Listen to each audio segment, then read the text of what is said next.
presentation about sedentariness in the workplace, which is a topic that is central to the Click to Move project, which will be explained in a bit more detail after my presentation, because the Click to Move is aimed to reduce sitting or sedentary behavior in office workers, and particularly home office workers. So what will I tell about in the next 35 minutes, because I was introduced to give a presentation in a maximum of 35 minutes, so leaving time for you to ask some questions. And we just thought also to interrupt our own sedentary behavior. If you have questions, we suggest to stand up and ask your question.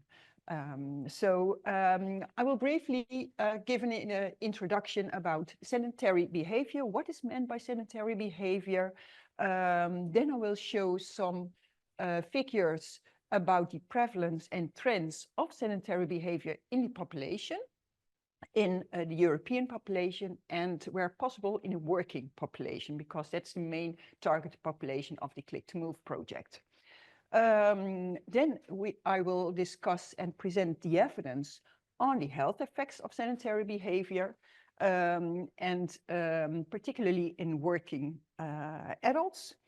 And we'll finish with some approaches, some general suggestions, what you as an employer, practitioner, occupational health practitioner, or worker yourself can do to reduce sitting time or to interrupt and to break up the prolonged sitting time.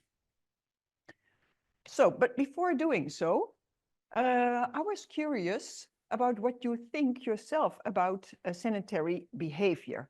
And for that, Karin helped me with a tool.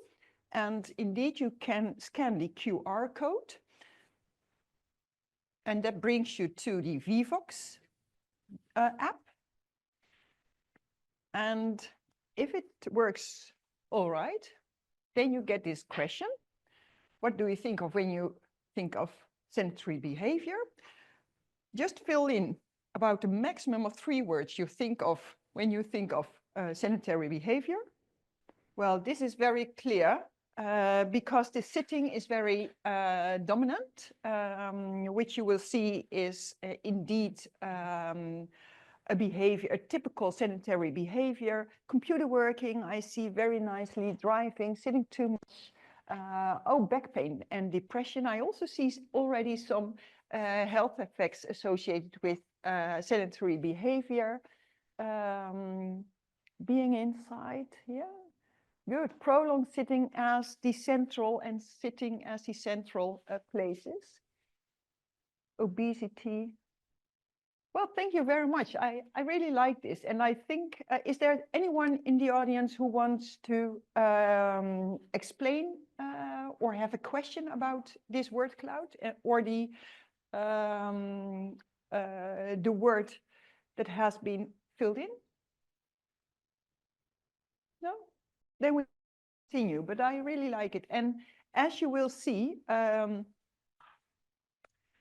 if we go to the formal definition, because a couple of years ago, a large international group of experts reached consensus about the definition of sedentary behavior. But most of the words you filled in are in line with the formal definition, because the formal definition of sedentary behavior is any waking behavior that is characterized by a very low energy expenditure, namely an energy expenditure of 1.5 metabolic equivalent or lower, while in a sitting, reclining, or lying posture. So in fact, any time a person is lying down or sitting, he or she is engaging in sedentary behavior. And common sedentary behaviors I also saw in the word cloud, like television viewing, computer use, which is collectively used or referred to as screen time, but also driving car was also mentioned at the word cloud. And last but not least, which is the topic of this event of Click to Move, is most desk-based office work, including home office work, are common sedentary behaviors. And further, it is important to note that sitting is not the same as physical inactivity, because you can meet the public health physical activity recommendation and be moderately active for at least 150 minutes per week, or being vigorously active for at least 75 minutes per week, but still have prolonged sitting time and high amounts of sitting time. So these are physical activity and sitting or sedentary behavior are two different constructs. So that's good to consider. And that is shown in this picture, which shows the 4 movement categories. And in red, it goes from sedentary behavior, the red color, to light physical activity, which is the yellow color, moderate physical activity, to vigorous intensity activities. For example, from sleeping and sitting with a metabolic equivalent of 1 or even below 1, to running at the end with 18 metabolic equivalent. So the 18-fold of the energy expenditure needed while at rest. So this picture shows the different constructs of physical activity and sitting.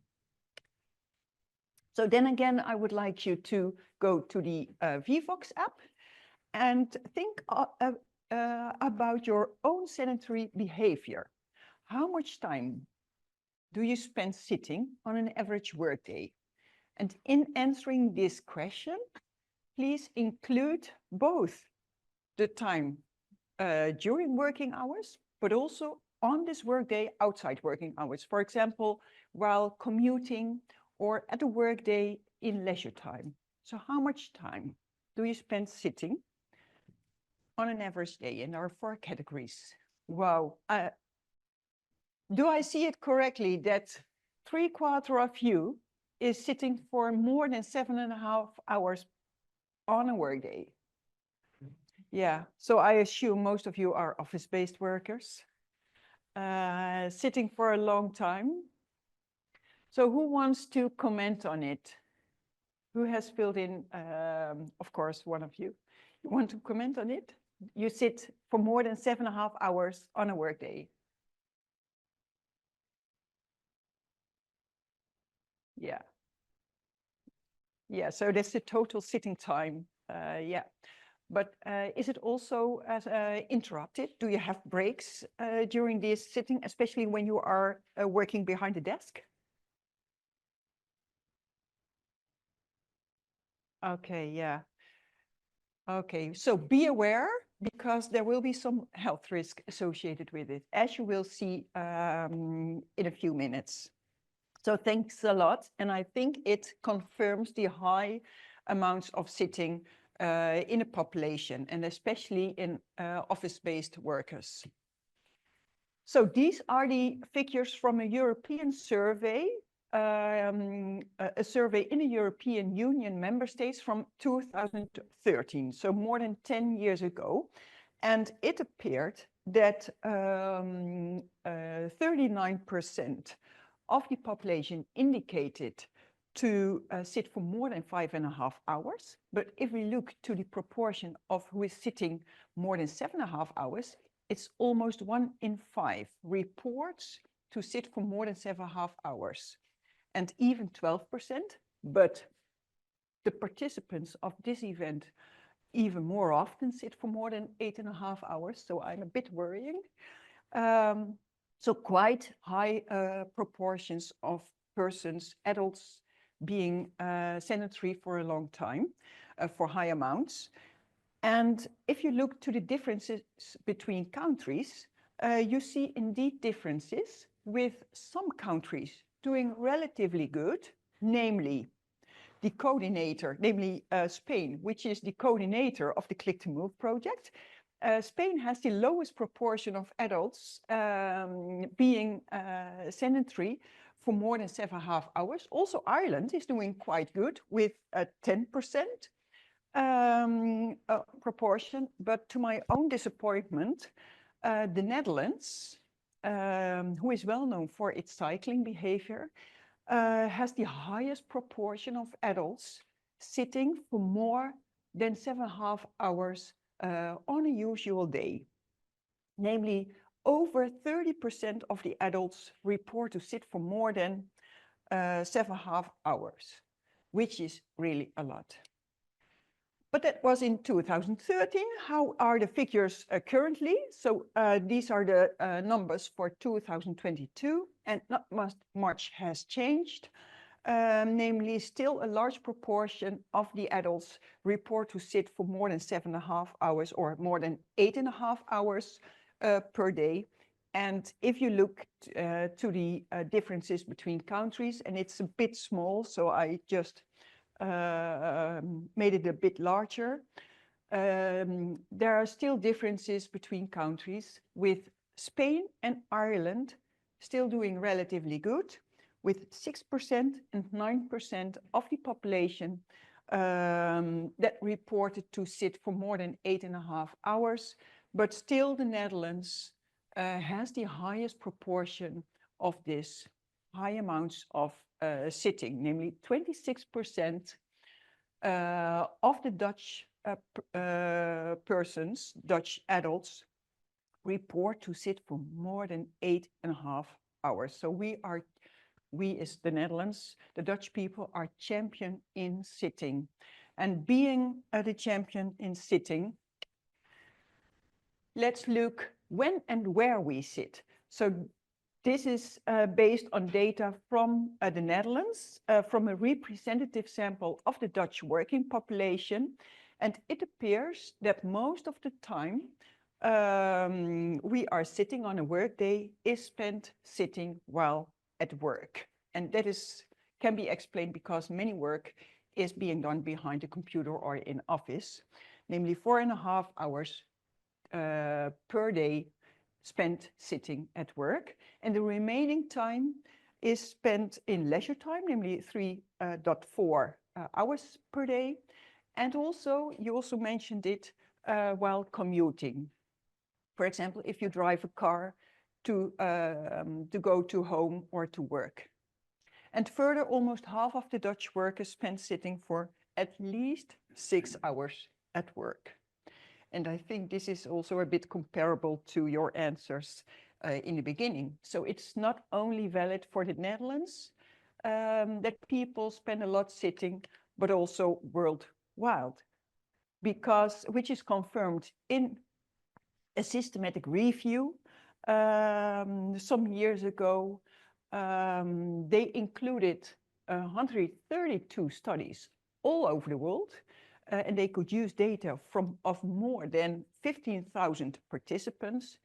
And based on their meta-analysis, it appeared that workers spent 60% of their time only at work in sedentary behavior. So there's a lot of sedentary behavior in workers. And they also looked at differences between occupational groups, and it appeared that office workers had the greatest amounts of sedentary time, namely 73% of the time was spent sedentary at work. And it was significantly higher than all other occupations. So office workers are at higher risk are more likely to have high amounts of sitting. Some other figures, 39% of the EU workers have sitting jobs, so jobs requiring sitting, like office workers. And also 28% of the workers in the European Union member states reported to sit for almost all of their time at work. So if we look to our work in the past decades, our work and work demands has changed substantially, as is seen in this picture. Our work requires much less physical activity, physical demanding activities, and requires more sitting. Due to increased computer use, other technological developments, screen-based devices, such as smartphones. So in fact, most of our work can be done by sitting behind a computer, and it requires only a click of the mouse, where it previously still was necessary to walk around in the office, for example, to get a print or to talk to a colleague or ask something for a colleague. Most of our work and the tasks can be done by sitting behind a computer. And thus many workers are faced with high sitting times and prolonged sitting times. And this prolonged sitting was also mentioned in the word cloud.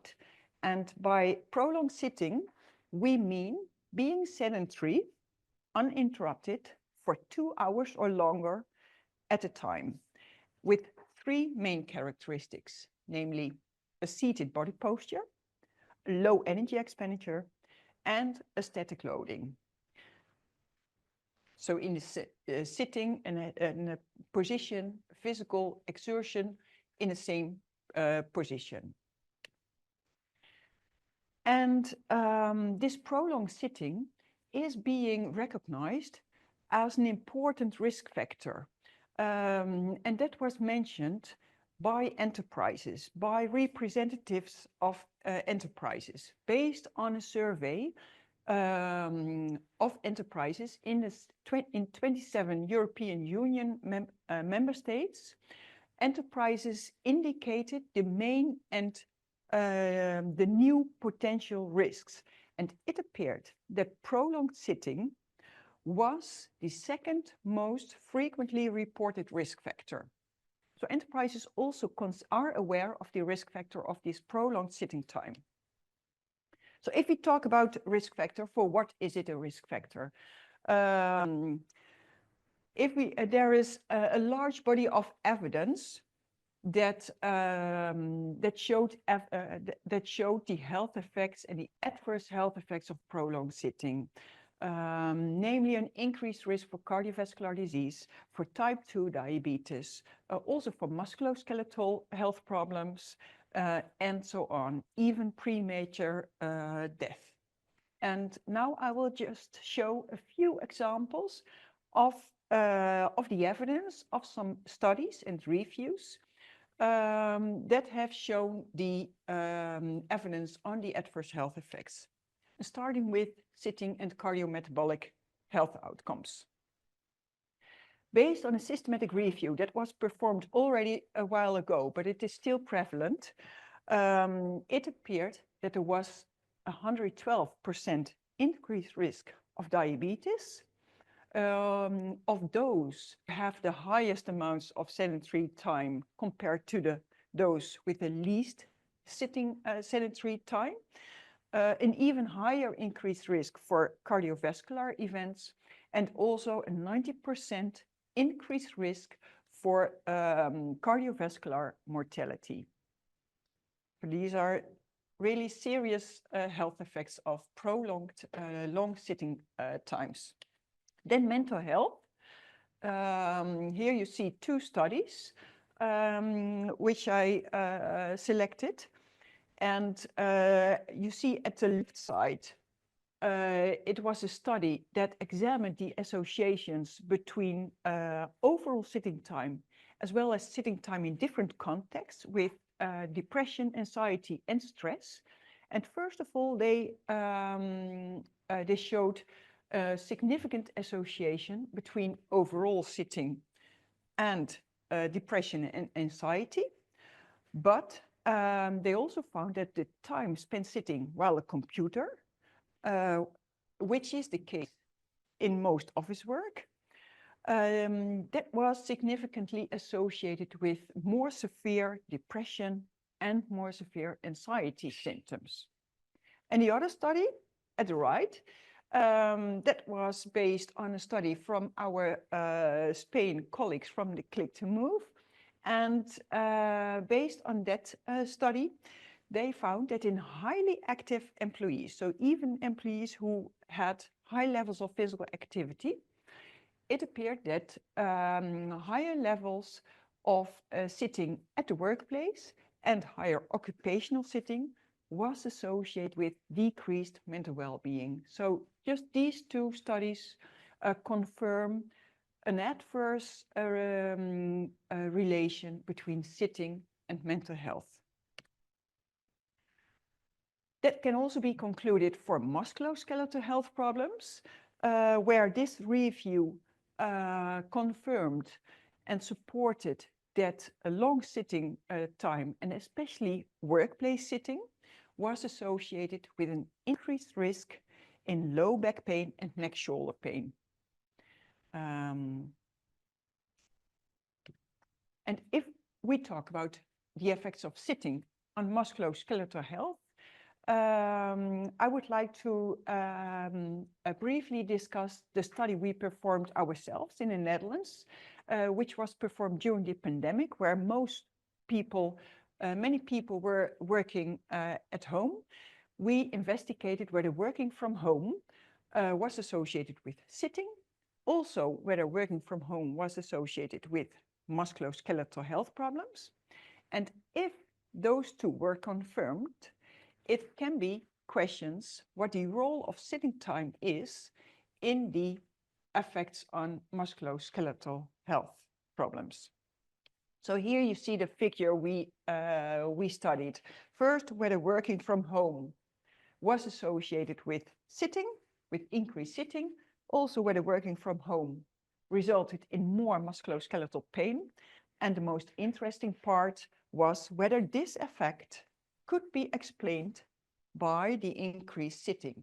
If so, then there is an opportunity to reduce the sitting time in those working from home, thereby reduce the musculoskeletal pain.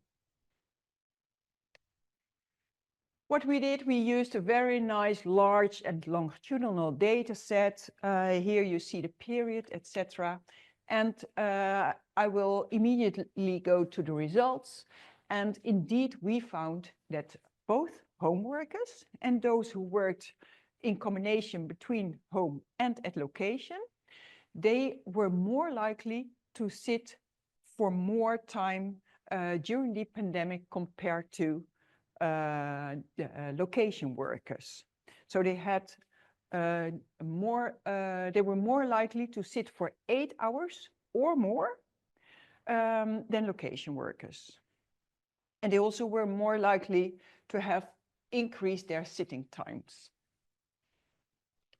So this relation between working from home and sitting was confirmed. Those working from home are more likely to have high amounts of sitting compared to those working at location.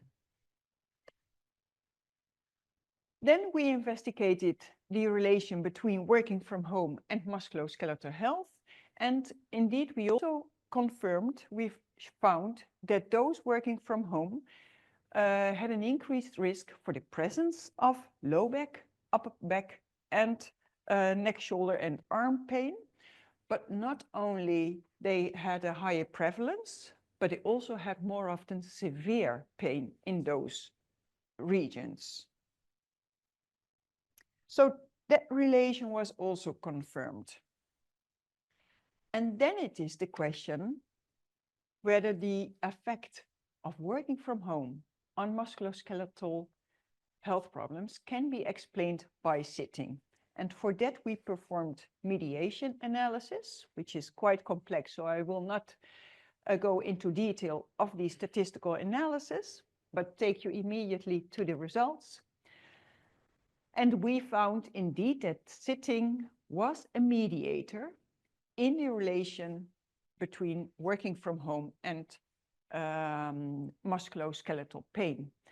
And to explain the effect sizes, we found, for example, that home workers have more odds, namely 1.3 more odds for pain in the arm, neck, and shoulder, so the upper extremity, than location workers via an increase of more than 9 hours sitting per workday. So sitting had a mediating causal role in the effect of working from home on musculoskeletal pain. So how can these health effects be explained? And there are several statements that apply to the basic mechanisms of the underlying physiological processes of prolonged sitting. And here you see some of the mechanisms. And the first one is that when you are that prolonged sitting in a static position leads to higher muscle tension. And that leads to poorer blood circulation. And poor blood circulation leads to also swelling in legs, especially around the ankles. Further, brain function can also slow down because less oxygen is supplied to the brain when at the moment you sit. Further, weight gain can occur because the key mechanisms for burning fat shut off at the moment you sit. So over time, there's a risk for weight gain. You can lose muscle strength and mass because when you sit, certain muscles, for example, the legs, are not actively being used. And muscles that are not actively being used lose muscle strength and mass. And further, every 2-hour sitting raises blood sugar levels. So these are some of the mechanisms for the adverse health effects of prolonged sitting. So considering all these figures about the health effects and also the high prevalence of sitting and prolonged sitting, we can consider that office workers are a high risk group because they accumulate large proportion of sitting time in prolonged bouts without interruptions. And we also saw from a publication, but more publications, that the adverse association between sitting and cardiometabolic outcomes become stronger when these sitting times are accumulated in bouts of long periods. So the advice is to break up prolonged sitting time and to interrupt these long periods of sitting. And that was also in line with a WHO guideline that includes increasing physical activity and reduced sedentary time, because we know the health effects of physical activity and moderate to vigorous activity can offset the potential harms that are associated with excessive sedentary time. So therefore, the WHO point out to the balance of both behaviors. So increase physical activity and reduce sedentary behavior. So active breaks are recommended.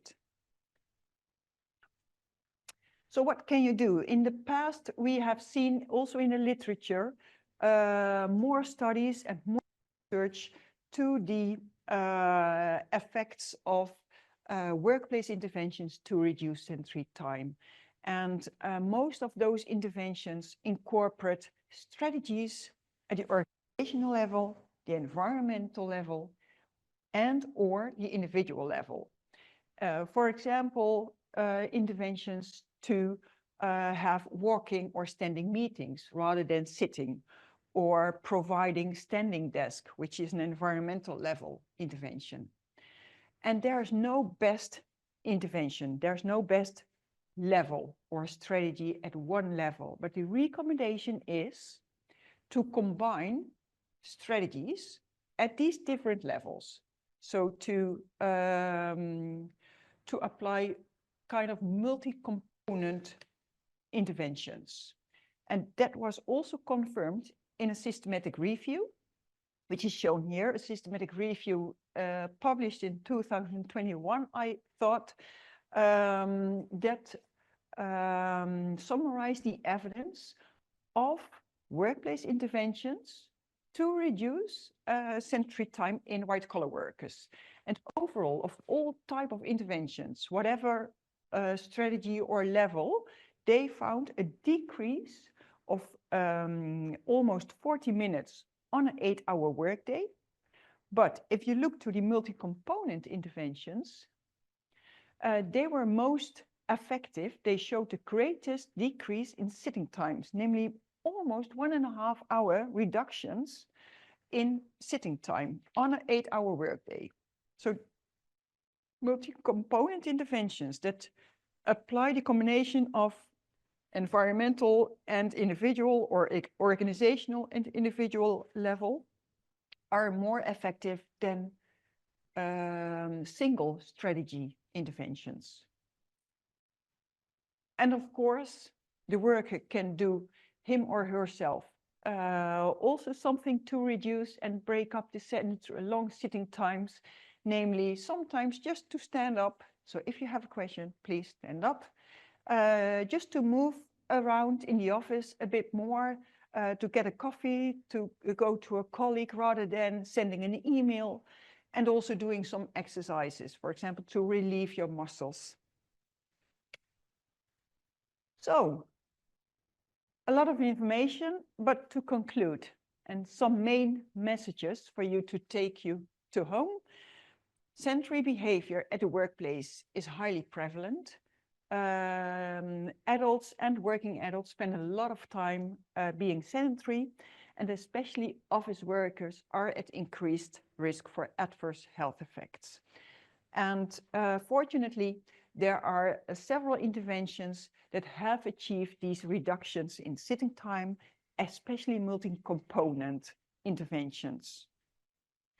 And they showed effects on sitting time, but to further support the implementation of such interventions in policy and practice, I think that it is important to have more research and more evidence on the longer term public health effects, and also to show the ratio between the costs of such an intervention and the effects and benefits for the public, for the worker, as well as for the employer and society. And with that, I want to conclude. Thank you.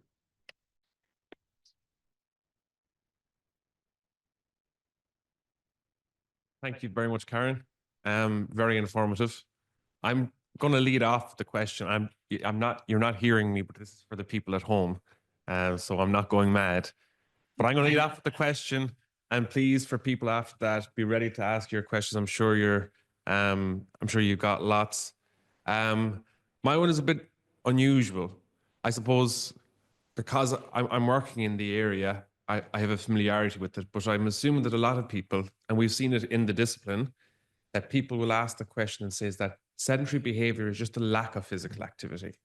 And a lot of your findings there, we would say, are independent. You work in epidemiology, and I'm hoping it's okay to ask you to possibly explain, because I know we have some PhD students and things like that. What do we mean when we say it's independent of the physical activity? Yeah, I can try to explain. And by that, I will refer to what I said in the beginning, because you can do a lot of sports and you can do the running or the cycling for a couple of minutes and time and meet the physical activity recommendation. But while you are at work, you can have this prolonged sitting times. And that prolonged sitting time still has the adverse health effects. So even adjusted by the physical activity levels, prolonged sitting is associated, will lead to negative health outcomes. But of course, the negative health outcomes will be even greater and more serious for those who are not physically active at all. So for that, it is the recommendation to balance, to take attention to the both constructs. Increase your physical activity. Take care that you meet the public health physical activity recommendation and interrupt the prolonged sitting. And that's the most beneficial. Yeah. So, and I suppose in all of those health associations that you've described there, that in those models and in the complex statistics, that physical activity is always being accounted for. Yeah, that it is. we're not saying forgetting about physical activity. I suppose that's the big thing that a lot of people would question. Yeah, indeed. In all studies and reviews I showed, because that was also the reason that I showed those reviews or studies. They were of good quality. They have adjusted for the level of activity, physical activity. And in some cases, they also have performed the analysis looking to the relation to the effect of sitting on a certain health outcome for subgroups of workers who are inactive or who are highly active. And there you see some difference, but still, irrespective of the level of physical activity, there is this negative health effect of sitting. Thank you. Does that answer your question? Oh yeah, and it's always that argument about, well, it's just not physical activity. Like that's why we're seeing it, but we know that it's more. Yeah. Would anybody have any questions they'd like to ask Karin on any of the information that was presented up there? Is there anything, Angelica? Well, firstly, thank you for the presentation. Of course, we want to try and decrease as much sedentary behavior, but is there any literature or research done on what the minimum amount is? Because of course, I can be sitting for the 2 hours. If I stand up for 30 minutes or take a meeting for 30 minutes, maybe it's not always feasible. Would 3 minutes be enough to kind of counter those health effects? Yeah, if I make sense. It's a very, very good question. And I would have liked to give you clear answer to that and a clear cutoff point. What is the minimal or maximum amount of sitting time without any interruption? But the guidelines differ between the maximum time uninterrupted. But as I showed, at least the 2-hour prolonged sitting is the maximum time that is recommended because of the shown, the proven negative health effects and the risks. And I've also seen some recommendations for 30 minutes at the highest, just to have this standing position, but there's no consensus about the maximum time. But I think the more frequently you just interrupt your sitting, the better it is. Absolutely, yeah. And I think that the intervention we developed and evaluated in a Click to Move is very helpful in that. It just have this very short breaks, active breaks, by standing up of just doing some exercises for 1 minute at the highest. But to interrupt these the risks based on the mechanisms. Yeah.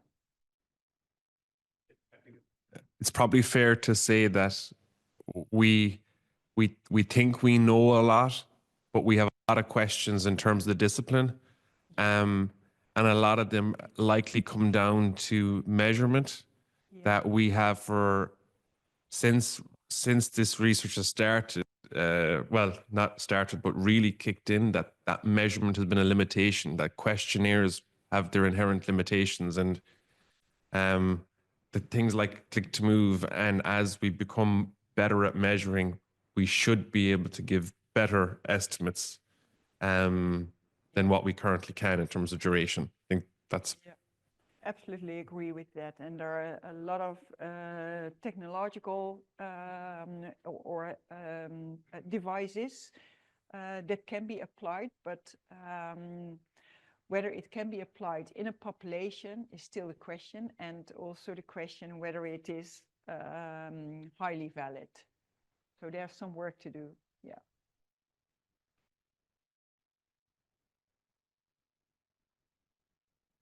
getting my activity. When you were looking at people who are working from home, would it make a difference to their movement if they were, say, in a study behind a closed door, a dedicated space to work from, than if you were in, say, a communal area like a kitchen? When I'm working from home, I'm in a study, and I do find that I'm less likely to get up and move around because I actually have to physically go outside the room. Whereas if I was in the kitchen, if I was having a cup of coffee, I might go and wash it after it. Whereas if I'm in the room, I might just move it to the side or put it. Yeah. Would that have did you look that in depth into it, or? We haven't looked at it, but it seems plausible that it makes a difference. And in the study I showed to the effects of working from home, that was during the COVID pandemic, and many workers at that time were not, their working place at the home was not optimally ergonomically furnished.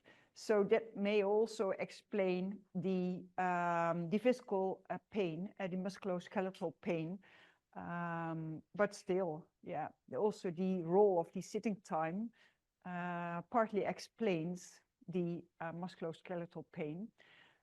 And indeed, if you have the door closed, yeah, I can imagine that you continue with the desk-based office work and going from one online meeting to the other online meeting will be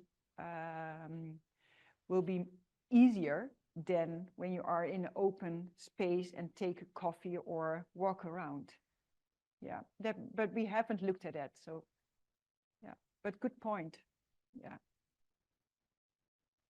Karin, just a quick question from a I suppose a practical perspective. My company, we'd have like 550 people working from home, like primarily from an agile perspective.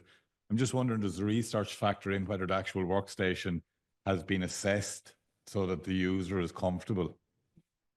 Okay, because like we've spent a lot of money to get assessments done for people working from home. You know, and like I'm just wondering the health effects that your research is showing, does it factor in the workstation itself as it being assessed? You mean the study I showed on the working from home on musculoskeletal disorders? No, we haven't. We did not have the data on the working station and how it was designed and whether it fits the standards. I assume. Yeah. I think that, to be honest, I think that that was the case in,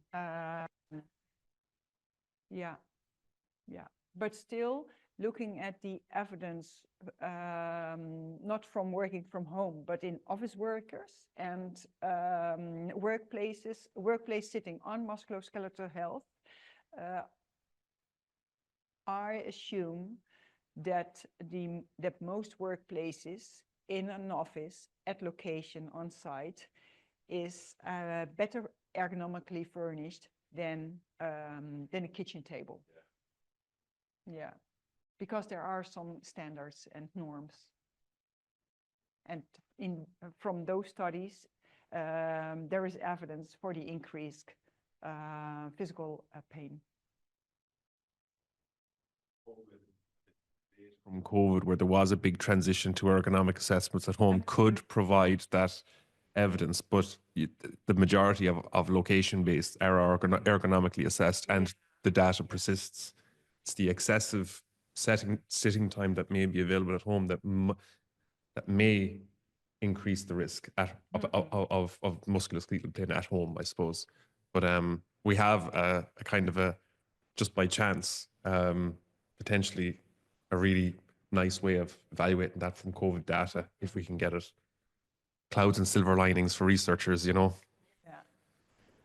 So like with agile work, since both the prevalent companies make them, so I think like research like this can encourage people that are working from home. If you do an assessment on the workstation and they've passed, okay, and the way we work is every 3 years after the change, we reevaluate it.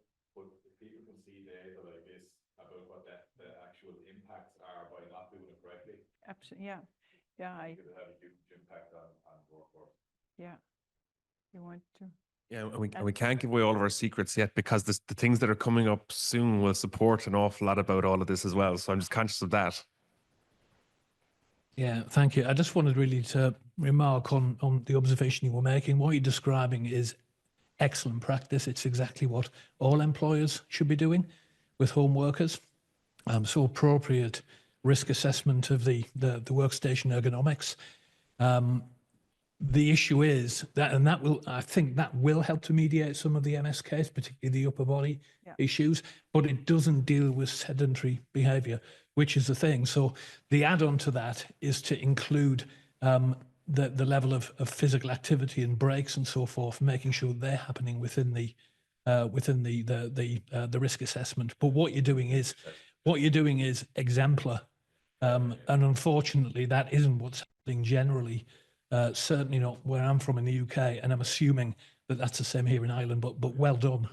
But Karen, I'm going to say thanks very much for now. And there's lots of all of those topics are going to feature further along, so we can have more questions if that's okay. But Karen, thank you so much. Very much appreciated.